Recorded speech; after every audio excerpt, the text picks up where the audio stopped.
Praise God. Pinagpalang hapon po sa lahat. Sa mga hindi pa po nakakilala ko po si Pastor Nad ng Bicol, Pulangi Albay Outreach po ng ating Revealing Jesus na talagang tunay na nandoon yung pagkilos ng Diyos. Yes, open tayo sa mga bagay na may mga pagsubok. Walang simbahang perpekto. Walang simbahang kahit mega church na may problema pa rin. At the same thing, tayo po yung maharap sa mga problema at pagsubok. May mga nag-slow down, may mga tawag nito ng hina. But ang kagandahan is yung ating consistency na faith sa Panginoon dapat nandoon. At praise God, salamat sa Panginoon sa gabay ng Lord. Salamat sa pag-iingat ng Panginoon sa buhay namin pong tatlo nila Pastor at Brother Mel sa pagbiyahe po. The same thing yung aming na-experiencehan. Talagang God is faithful sa anumang estado ng buhay natin, anuman yung sitwasyon, anuman yung mga experience natin, mananatili at nananatili ang Diyos sa kanyang katapatan. So, grabe po yung ginawa ng Panginoon at naalala ko yung verse na all things work together for good. Diba? Kahit negative yung nangyayari, si Lord nandun, may isang bagay siyang nakahanda upang yung negative na yon ay maging positive sa bawat sitwasyon. That's why tayo ay may pananampalataya. Dahil ang pananampalataya natin ang siyang nagiging positive sa buhay natin. So salamat po sa pag-iingat ng Panginoon. Grabe po yung naging biyahe namin at ako rin po yung nakaranas ng tinatawag na kapaguran dahil nga po nasa physical. So hanggang ngayon po, ramdam ko. Ramdam ko yung sakit ng katawan. But syempre, dahil we serve God who gives strength, nandun po tayo, nagpapatuloy. Salamat po sa Panginoon at regarding naman po sa mga gawain po natin sa Balinad, Pulangi, salamat at nagpapatuloy ang mga gawain. May mga gawain na natigil muna pansamantala and we are praying sa bagay na kapahayagan ng Lord, yung tinatawag pong restoration. Nandun po kami sa move ng restoration at nais ni Lord i-restore ang mga bagay sa gawain ng Panginoon doon po sa Pulangi Albay. So, na-restore ulit at naging active kami sa prayer. The best po talaga at napakalaking bagay ng ginagawa at magagawa ng panalangin natin. Sabi nga po, wag nating maliitin yung maliit na panalangin. Diba? Dahil may malaking bunga yon na pwedeng mangyari. So, sa prayer meeting namin, 2 lang kami, 3 lang, 4 minsan. Naniniwala po ako, hindi naman si Lord nakatingin sa dami. Diba? So, nakatingin siya sa level ng pananampalatayang nananalangin. Ganun po ba tayong lahat?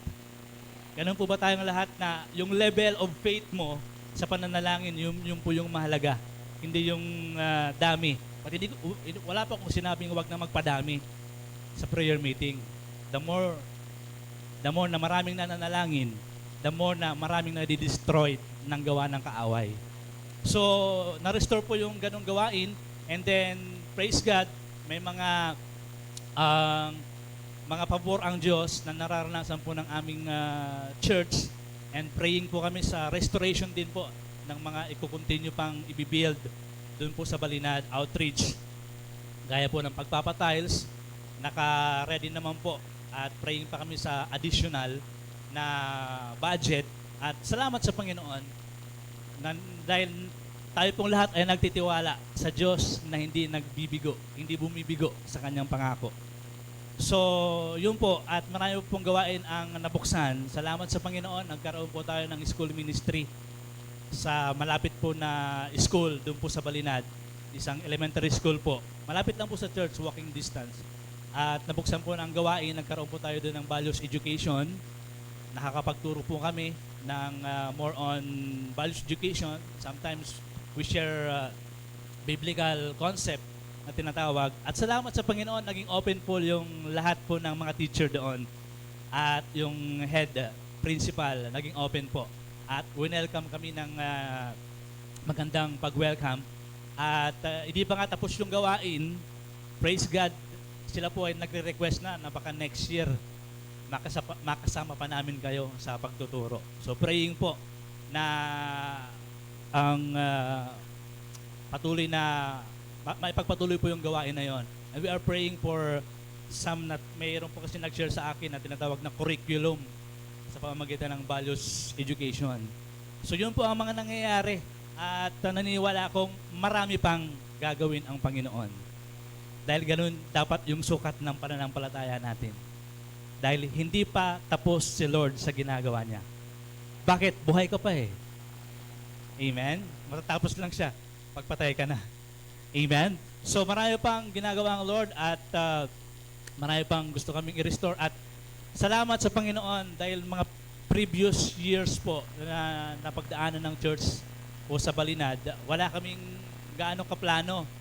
Kumbaga, walang yearly plan, base lang sa kung ano yung leading ng Holy Spirit. But importante din po yun. At ngayon po, nagkaroon kami po ng 1-year plan at monthly may gawain.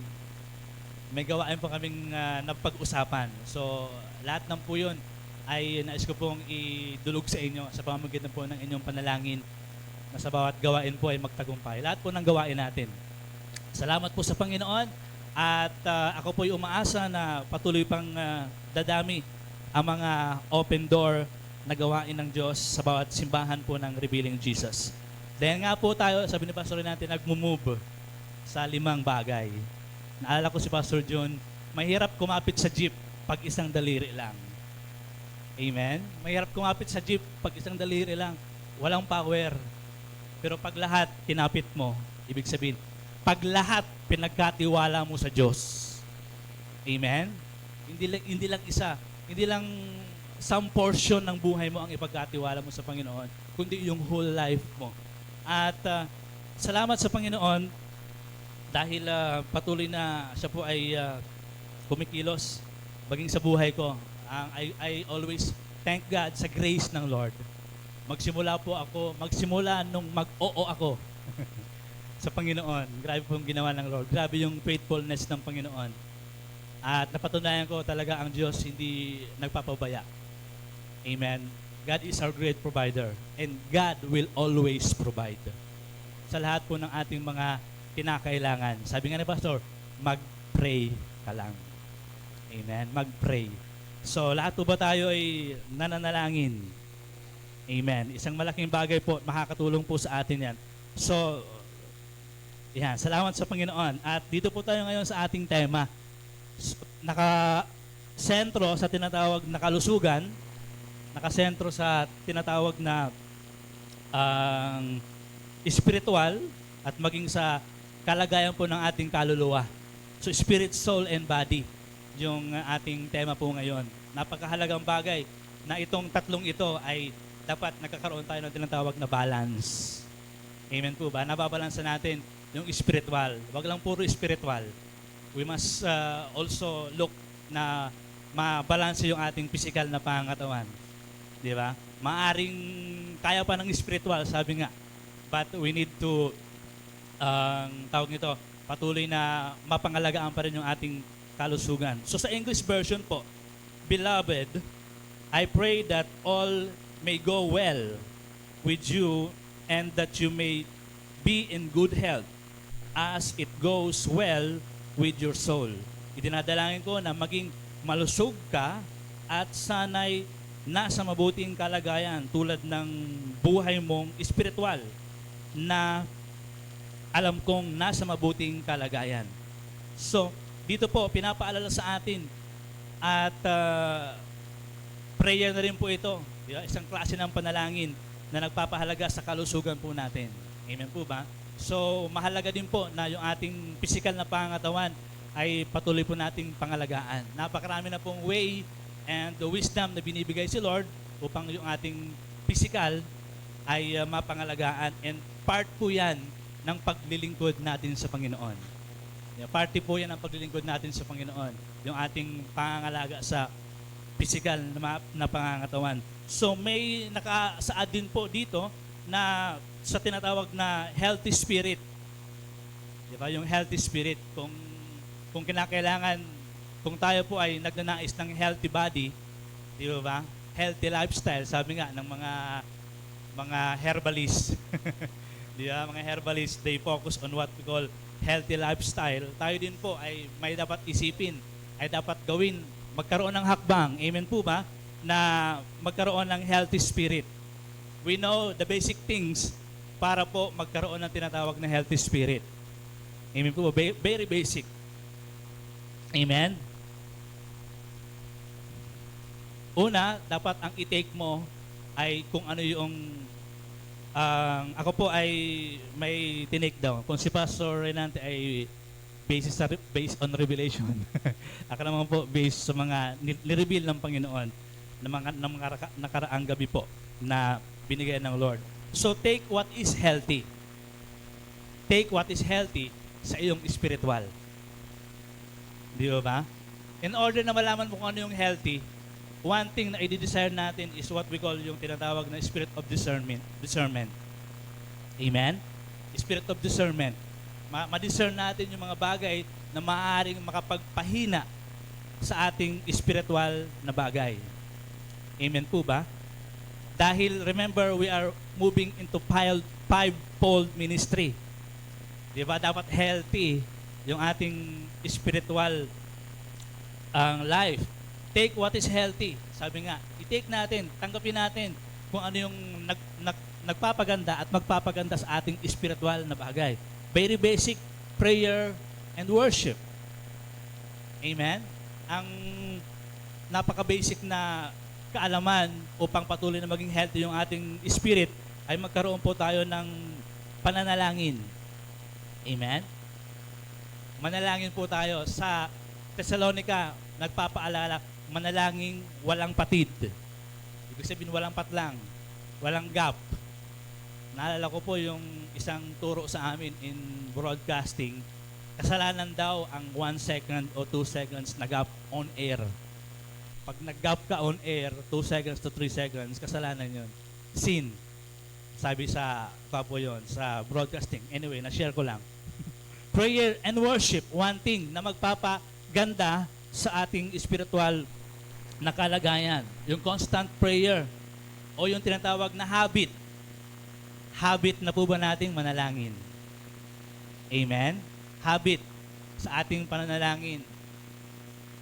Sa anumang oras, dahil we know that the God we serve is God of omnipresent, omniscient, and omnipotent. Nasa anong oras, nakikinig siya, anong sitwasyon, tumutulong siya, anong pagkakataon, nandyan siya. So, we must pray constantly. Amen po ba? So, ini-encourage ko po ang kabataan. Amen? Nung ma-restore po namin yung tinatawag na prayer meeting namin. Dati po kasi on houses lang. Ngayon po, nagkaroon na kami ng prayer meeting inside the church. Talagang maraming ginawa ang Panginoon at maraming pinadala ang Lord na mga manggagawa na ngayon po ay nakakatulong ko, nagiging katuwang ko po sa mga gawain ng Panginoon at praise God, marami ding nare-restore ng mga kabataan na unti-unting bumabalik po sa mga gawain po ng Panginoon doon po sa Balinad. Dahil po yan sa tinatawag na pananalangin. Amen? Ako po naniniwala, pag pinag-pray mo siya, kung sino man yung nililid sa'yo ng Panginoon, kakalabitin nyo ng Lord. Kagaya po ng kinanta natin kanina, hihipuin ng Panginoon. Walang matigas na puso. Amen po ba? Sa presensya ng Diyos. Walang matigas na puso sa kayang gawin ng Panginoon. Kaya po, mapakahalaga ng panalangin para maging malusog yung ating spiritual na buhay. Amen. Sabi nga po sa Kawikaan 4 verse 20 to 21, aking anak, salita ko ay pakinggan mong mabuti. Amen. Pakinggan mo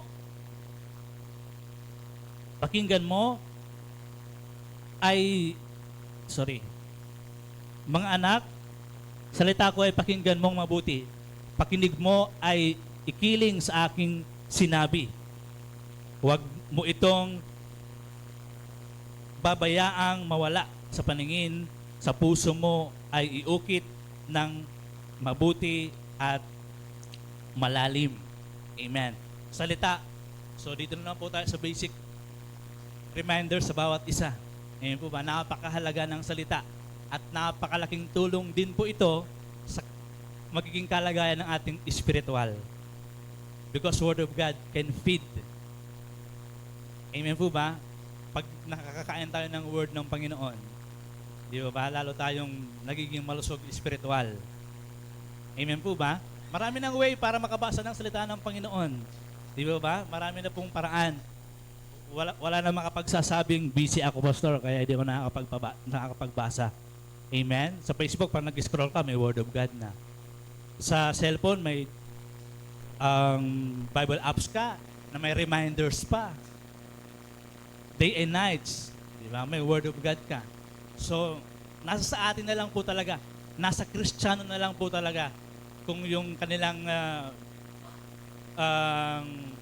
pagtitiwala sa Panginoon through the Word of God. Ang pagkakasabi po dyan, ang aking anak, salita ko ay pakinggan mong mabuti. Yan. Pag sinabing pakinggang mabuti, di ba? Talagang nandun yung iyong pagiging attentive sa sinasabi ng Panginoon. Because we believe na yung ating nabasang salita on the Bible ay isang guide ng Panginoon. Amen po ba? Sa kanyang marami pang sasabihin sa iyo. Amen? Nakuha niyo po ba? Nagbasa ka ng word ng Panginoon mamaya o bukas man, guide yan sa iyo dahil marami pang kapahayagan si Lord. Dahil naniniwala ko yung mga tupa, marunong makinig. Amen po ba? Sa pagtawag ng kanyang amo. At tayo po yun, napakahalagang sa pakikinig ng salita ng Panginoon. Amen.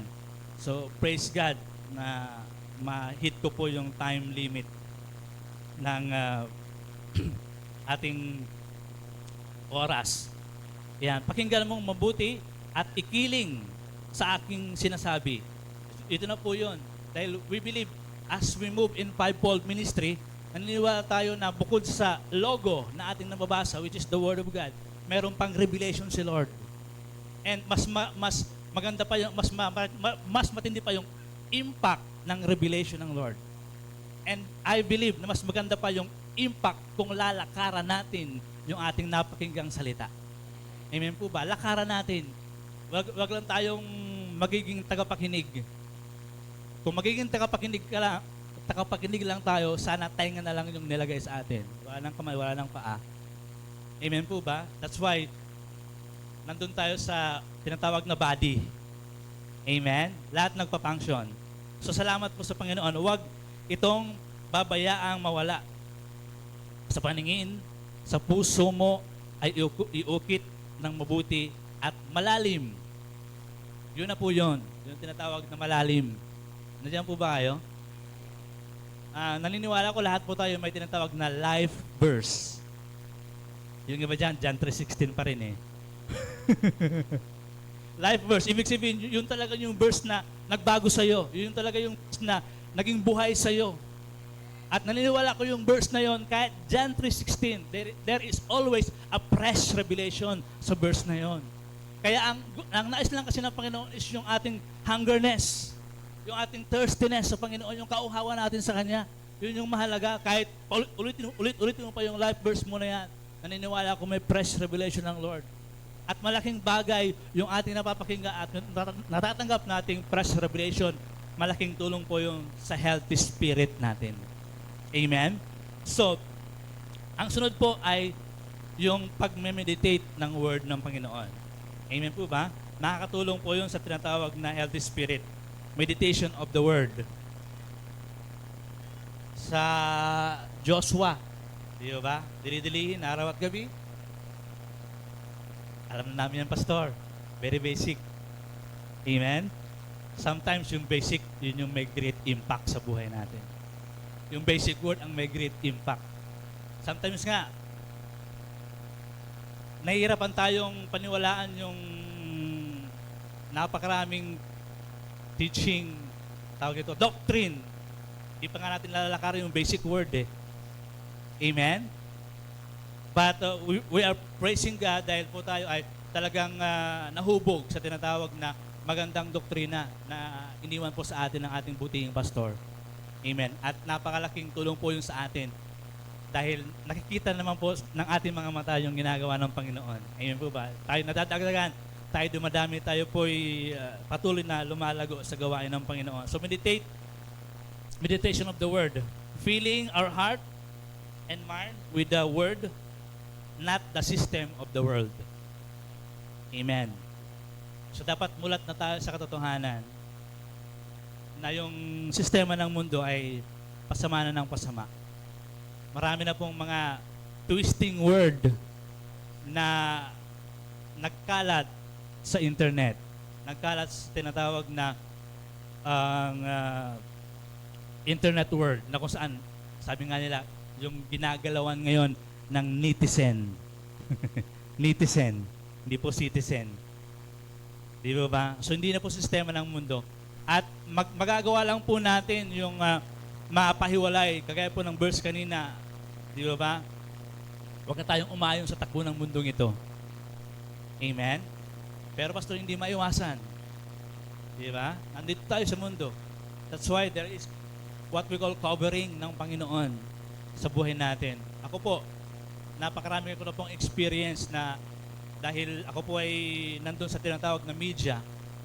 Nandun na nga po kami sa tinatawag na multimedia in radio and internet. Doon na po nag-move yung aming media. Napakaraming pinamulat sa akin ng Lord na sobrang dami na po talaga ng mga maling paraan at sistema na ipinapakalat sa internet. Kaya mag-ingat po tayo. Mas magandang nakafocus po tayo sa word ng Panginoon, sa salita ng Diyos. Amen po ba? So praise God. And another thing na makakatulong po yan sa ating healthy spirit, siyempre exercise. Exercise your faith. Amen? Exercise mo yung pananampalataya mo. Yes, walking, it's good. Diba? Physically. Paano po ma-exercise yung pananampalataya? Amen po ba? Dahil ang faith parang muscle din yan eh. Amen po ba? Pag matagal naka-stuck. Amen? Anyway, yung pananampalataya po natin ay hindi po souvenir. Amen? Nung natanggap mo, dinisplay mo na lang sa divider. Amen? Kundi ang pananampalataya natin ay usable. Gamit-gamit. Everyday life natin, kailangan natin ng pananampalataya. That's why nakakatulong po ito sa healthy spirit natin. Amen? Exercise your faith. Exercising your faith is sa pamamagitan po ng pag-obey sa Panginoon. Amen? I-obey mo si Lord. Sundin mo ang Panginoon. Sundin natin ang pinapagawa ng Lord sa atin. Amen po ba? Yun yung isang paraan para ma-exercise po natin yung faith natin. Amen po ba? Nakakasunod pa po ba? Praise God. So exercise your faith and sabi nga, you are what you take. Sabi nga, naalala ko lagi din sinasabi ni Pastor Willie Chua, you are what you eat. Ano pong pinipid mo, in spirit mo? Ano yung kinakain mo? Di ba?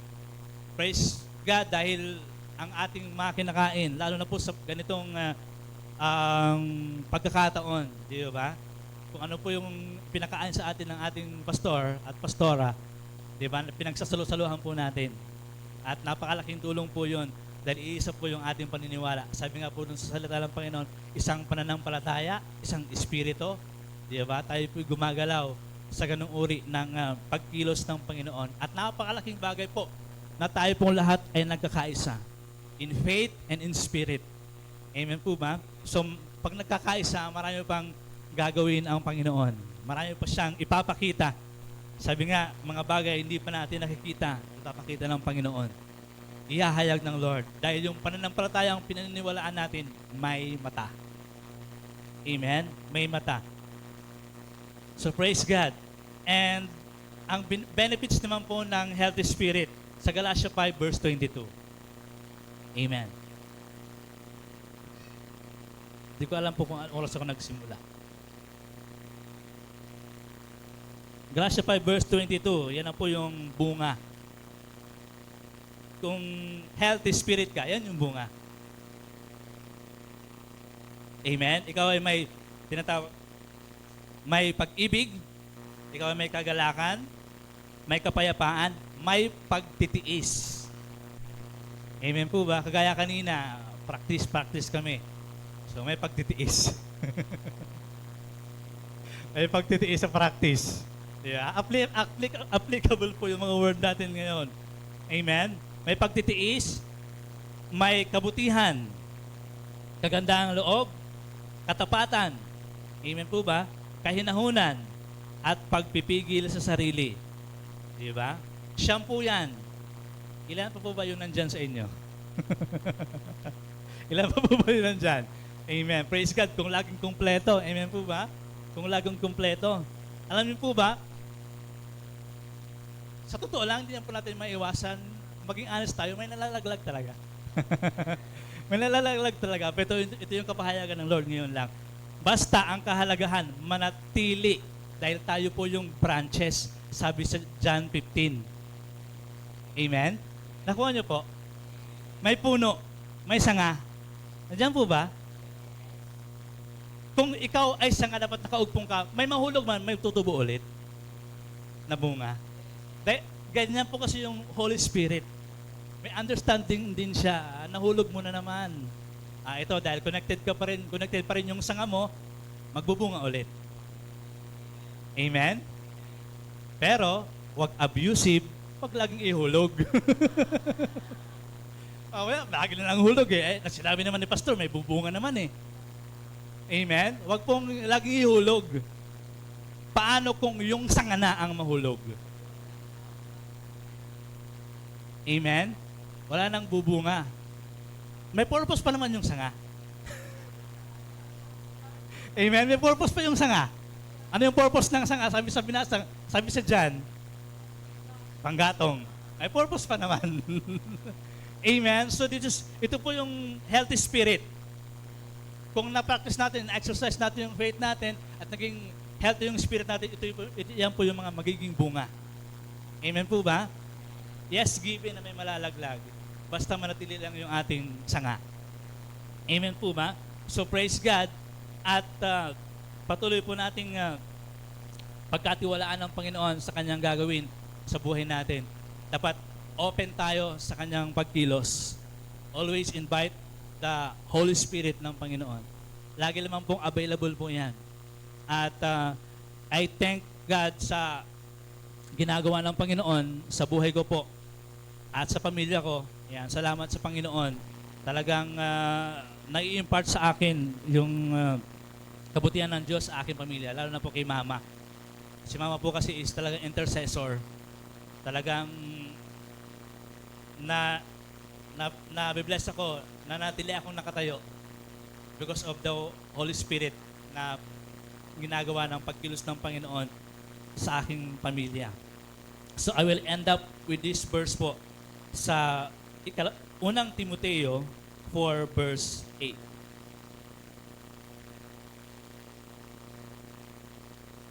Sa Tagalog, sapagkat kung may mabuting na idudulot ang pagsasanay natin sa katawan, may mas mabuting may idudulot ang pagsasanay sa kabanalan sa lahat ng bagay, hindi lang sa buhay na ito, kundi maging sa buhay na darating. Amen. Ito na, sabi dito, maganda na pagsasanay sa katawan. Pero, tandaan po natin na tayo po ay hindi citizen ng mundo. Tayo po ay citizen ng langit. So our goal is makapunta doon. Amen po ba? Makapunta doon. So, ang dapat sanayin natin ay yung binabanggit dyan na kabanalan. Amen po ba? Hindi pa tayo banal, nandun tayo sa proseso na pinapabanal ng Panginoon. That's why may grace ang Lord and may Spirit, Holy Spirit ang Panginoon. Amen po ba? Yung banal na apoy ng Panginoon sa awit po kanina. So may pagsasanay, idudulot ang pagsasanay natin sa katawan. May mas mabuting maidudulot ang pagsasanay sa kabanalan sa lahat ng bagay. Hindi lang sa buhay na ito. Ito po yung promise sa atin ng Panginoon, maging sa buhay na darating. Amen. Lahat po ng ginagawa natin ito, di ba? Maaalala natin to sa ating isip. But lahat ito ay bahagi ng tinatawag na paghuhubog sa atin ng Panginoon. Hanggang doon sa marating natin yung tinatawag na kabanalan. Itong convention natin, itong mga ginagawa natin, every churches, lahat po yan ay mga hakbang lamang, pattern lamang natin para malakaran po natin yung tinatawag na kabanalang itong itinuturo po sa atin. Amen po ba? So praise be to God. Nawa po tayo ay patuloy na malakaran ang mga pinapagawa ng Panginoon sa buhay ng bawat isa. Amen? Naniniwala ko lahat po na narito ay may pinapagawa ang Diyos. Amen? Gawin mo po kahit paunti-unti. Ako po, sa totoo lang, hindi pa ganun. Di ba? Hindi pa ganun nakikita yung tinatawag na paglago. But syempre, we are what we call visionaries. Nabivisionize natin yung mangyayari in the future. Ang maganda at kagandahan lang po ay malakaran natin yung pinapagawa ng Panginoon sa buhay natin. Manatili po tayong malusog in spirit and physical upang yung soul natin ay mag-enjoy. Amen po ba? Praise be to God. Sa Diyos po ang papuri. Pagpalain po tayong lahat ng Panginoon. Spirit, soul, and body. Sa Diyos po ang papuri. Amen.